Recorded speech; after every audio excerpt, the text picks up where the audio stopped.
ವೀಕ್ಷಕರೇ ನಮಸ್ಕಾರ. ರಾವ್ಸ್ ಕಿಚನ್ಗೆ ಸ್ವಾಗತ. ಇಂದು ಹಲಸಿನ ಹಣ್ಣಿನ ಗಾರಿಗೆ ಮಾಡೋದು ಹೇಗೆ ಅಂತ ತಿಳ್ಕೊಳ್ಳೋಣ.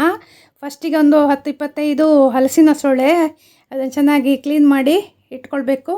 2 ಕಪ್ ಅಕ್ಕಿ ನೀರಲ್ಲಿ ನೆನೆ ಹಾಕಿ ತೊಳೆದಿಟ್ಕೊಳ್ಬೇಕು. 4 ಗಂಟೆ ನೆನೆ ಹಾಕಬೇಕು. ಆಮೇಲೆ ತೆಂಗಿನಕಾಯಿ ಒಂದು ಅರ್ಧ ಕಡಿ, ಆಮೇಲೆ ಬೆಲ್ಲ ಒಂದು 100 ಗ್ರಾಮ್, ಉಪ್ಪು 1 ಸ್ಪೂನ್ ಸಾಕು. ಮತ್ತು ತೆಂಗಿನಕಾಯಿಯನ್ನು ಅದನ್ನು ಚೆನ್ನಾಗಿ ಸಣ್ಣಕ್ಕೆ ಮಿಕ್ಸಿಯಲ್ಲಿ ರುಬ್ಬಿಕೊಳ್ಬೇಕು. ಫಸ್ಟ್ ಪುಡಿ ಮಾಡಿಕೊಳ್ಬೇಕು. ಆಮೇಲೆ ಅದಕ್ಕೆ ಹಲಸಿನ ಸೊಳ್ಳೆ ಹಾಕಿ ಆಮೇಲೆ ಬೆಲ್ಲವನ್ನು ಹಾಕಬೇಕು. ಅದು ಬೆಲ್ಲ ಎಷ್ಟು ಬೇಕು ನೋಡ್ಕೊಳ್ಳಿ. ಹಲಸಿನ ಸೊಳ್ಳೆ ಜಾಸ್ತಿ ಇದ್ದರೆ, ಸಿಹಿ ಇದ್ದರೆ ಸ್ವಲ್ಪ ಬೆಲ್ಲ ಕಡಿಮೆ ಸಾಕಾಗ್ತದೆ.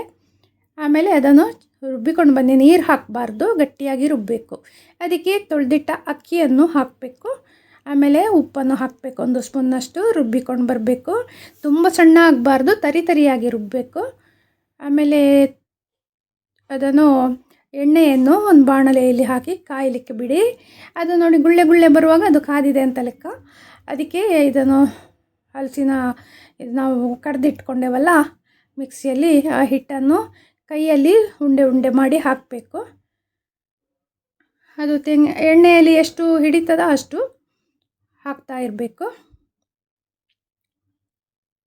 ಈ ಮನೆ ಇಡೀ ಗಮ್ಮಂತ ಪರಿಮಳ ಬರ್ತದೆ ಈ ಥರ ಕಾಯಿಸುವಾಗ. ಮಕ್ಕಳು ಶಾಲೆಯಿಂದ ಬಂದ ಕೂಡಲೇ, ಓ ಅಮ್ಮ ಏನು ಮಾಡಿದ್ದೀಯಾ, ಹಲಸಿನ ಹಣ್ಣಿನ ಗಾರಿಗೆ ಮಾಡಿದ್ಯಾ ಅಂತ ಕುಣಿದುಕೊಂಡು ಖುಷಿಯಲ್ಲಿ ಬರ್ತಾರೆ. ಆ ಥರ ಪರಿಮಳ ಬರ್ತದೆ.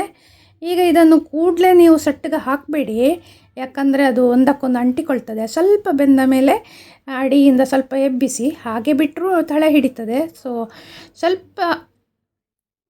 ಸ್ವಲ್ಪ ಬೆಂದ ಮೇಲೆ ಅದನ್ನು ಮೆಲ್ಲ ಬಿಡಿಸ್ಕೊಳ್ಳಿ. ಆಮೇಲೆ ಕೆಂಪಗೆ ಆಗುವವರೆಗೆ ಚೆನ್ನಾಗಿ ಕಾಯಿಸಿ.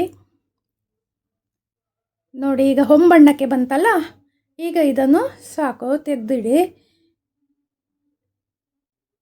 ಇದು ಕರೆಕ್ಟ್ ಕಲರ್ ಬಂದಿದೆ ನೋಡಿ. ನೋಡಲಿಕ್ಕೂ ತುಂಬ ಚೆನ್ನಾಗಿ ಕಾಣಿಸ್ತದೆ. ರುಚಿ ಅಂತೂ ಕೇಳೋದೇ ಬೇಡ, ಎಲ್ಲರೂ ಇನ್ನೊಮ್ಮೆ ಮಾಡೋ ಹೇಳ್ತಾರೆ. ಆ ಥರ ಚೆನ್ನಾಗಿರ್ತದೆ, ತುಂಬ ಟೇಸ್ಟಿ. ನೋಡಿ, ಈ ಥರ ಪಾತ್ರೆಯಿಂದ ಬೆರಳಲ್ಲಿ ತೆಗೆದು ರೌಂಡ್ ಉಂಡೆ ಮಾಡಿ ಹಾಕಬೇಕು. ಇದು ಸೆಕೆಂಡ್ ರೌಂಡ್ ಹಾಕ್ತಾ ಇರೋದು. ಅದು ಎಣ್ಣೆಯಲ್ಲಿ ಎಷ್ಟು ಮುಳುಗುವಷ್ಟಕ್ಕೆ ಹಾಕಬೇಕಾಗ್ತದೆ. ತುಂಬ ಜಾಸ್ತಿ ಕೂಡ ಹಾಕಬೇಡಿ, ಬೇಯೋದಿಲ್ಲ. ನೋಡಿ, ಈ ಥರ ಮೆಲ್ಲ ಬಿಡಿಸ್ಕೊಳ್ಬೇಕು ಅಡಿಯಿಂದಲೇ. ಅದು ಹೊಂಬಣ್ಣ ಬರೋವರೆಗೆ ಕಾಯಿಸ್ಬೇಕು. ನೋಡಿ, ಈಗ ಎಷ್ಟು ಚಂದ ಕಲರ್ ಬಂತು ನೋಡಿ. ಈಗ ಸಾಕು, ಸರಿ ಆಯ್ತದು. ಇನ್ನು ತೆಗೆದು ಒಂದು ಪ್ಲೇಟಿಗೆ ಹಾಕಿಕೊಳ್ಳಿ.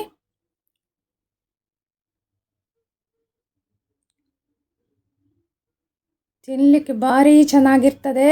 ಹೊರಗಡೆ ಕ್ರಿಸ್ಪಿ ಆಗಿರ್ತದೆ, ಒಳಗಡೆ ಮೆದು ಆಗಿರ್ತದೆ. ಬಾಯಿಗಂತೂ ರುಚಿಯೋ ರುಚಿ.